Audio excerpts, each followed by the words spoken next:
Bonjour, bienvenue dans cette vidéo de présentation de cette nouvelle formation sur la photo de paysage. Aujourd'hui, une fois n'est pas coutume, on va se mouiller, on va se mettre à l'eau, on va enfiler les waders et on va aller faire des photos de cascade. On va aller au pont du déluge précisément. Alors qu'est-ce que l'on va faire?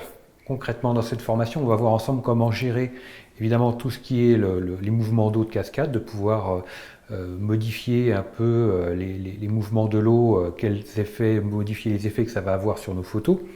Alors pour ça, on va s'aider de différents modes de prise de vue. On va voir comment gérer ça, gérer d'un mode semi-automatique à un mode manuel.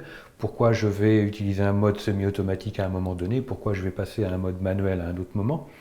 Donc tout ça, ça sera appréhendé.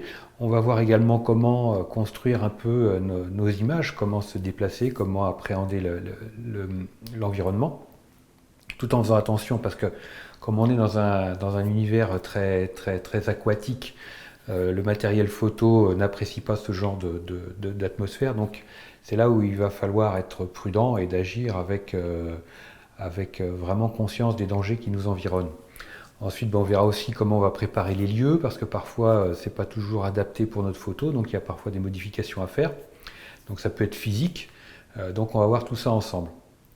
Et puis ensuite, après la vidéo de prise de vue de terrain, on va passer à la vidéo de post-production, donc on va voir ensemble comment checker nos photos, comment les sélectionner, choisir les meilleures et comment les travailler pour obtenir le meilleur résultat possible, pour vraiment optimiser, rentabiliser l'opération de prise de vue du terrain qui est, elle, vu les conditions, ça reste quand même un investissement physique. Pas forcément un investissement financier, mais c'est plutôt un investissement physique. Donc c'est justement en post-prod comment on va améliorer tout ça.